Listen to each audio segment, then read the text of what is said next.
రాజాధిరాజ రాజమార్తాండ స్వామి సమరాంగణ సార్వభౌమ శ్రీకృష్ణదేవరాయల వారు విచ్చేస్తున్నారు.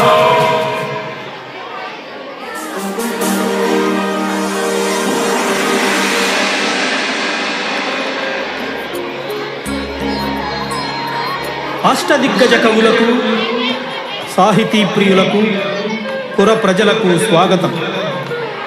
మా పాలనలో జీవితాన్ని ఆనందంగా గడుపుతున్న జానపదులు సైతం కొన్ని రసవంతమైన సమస్యలను పంపించారు. మీరు వీటిని రసవత్తరంగా పూరించి నేటి భువన విజయం సభను రంజింపజేయండి.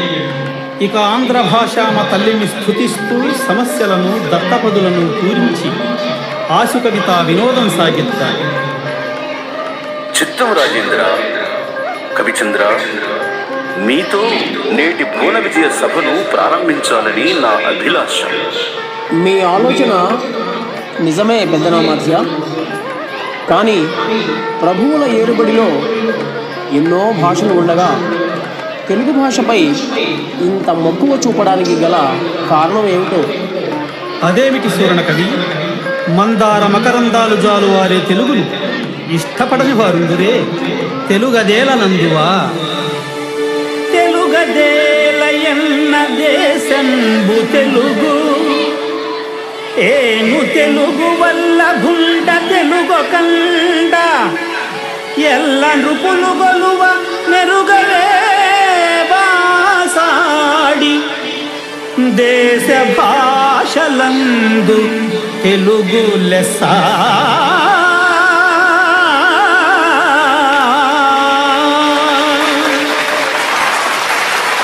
మరి ఇంతటి మన తెలుగు భాష మీద ఎవరికైనా ఎందుకు మమకారము? పెద్దనార్య, కవులారా, నేను తరువాత పద్యమును పూరిస్తాను. ముందు మీరంతా పద్యపూరణకు పూనుకోండి. చిత్తం ప్రభు, మీ అభిప్రాయమే శిరోధార్యం. పెద్దనామాత్య, మీ పద్యపూరణకు సమస్య ఇదిగో. అగ్రజానుజులైరనుజాగ్రజులుగా, అగ్రజానుజులైరనుజాగ్రజులుగా,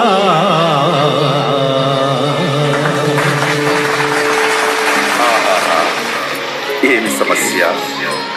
అన్నదమ్ములు తమ్ముడన్నలయ్యారు. ప్రభు, నా పూరణ ఇదిగో.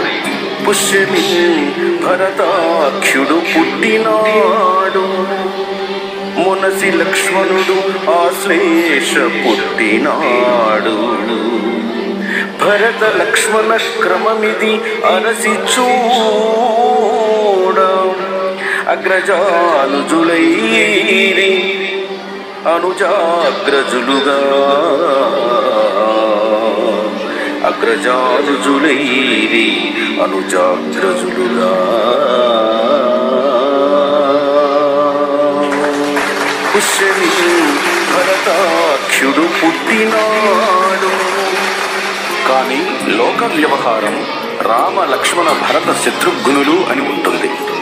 కరినెత్తుకపోయి ఎలుక కలుగునదినియన్, కరినెత్తుకపోయి ఎలుక కలుగునదినియన్.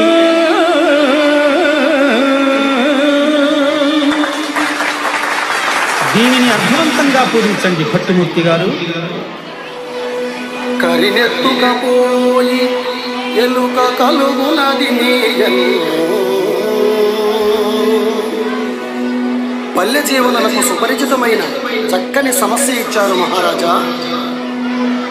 కరులు చిలుకలెత్తులు శర్కరతో నొనరించి యార్చ, కడం పెట్టెడుచో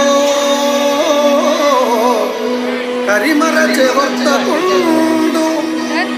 ఆ కరినెత్తుకపోయి ఎలుక కలుగునదినియన్, కరినెత్తుకపోయి ఎలుక కలుగునదినియన్. ఎంత అద్భుత పూరణ! ఎలుక ఏనుగుని ఎత్తుకుపోగలట. ఆ ఏనుగు రంధ్రంలో పట్టున ఏనుగు చిలుకలు ఎద్దులు మొదలైనవి చక్కెరతో చేసిన బొమ్మలు. వ్యాపారి పగలంతా వీటిని అమ్మాడు. సాయంత్రానికి అన్ని బొమ్మలను ఎత్తిపెట్టి ఒక్క ఏనుగు బొమ్మను మరిచాడని, దానిని ఎలుక రంధ్రంలోకి ఈడ్చుకుపోయిందన్న భావం దీనుడు వీరుగా. బాగుబాగు బహుబాగు. కృతజ్ఞతలు మహారాజా. ముద్దు పలుకుల ముక్కు తిమ్మన కవి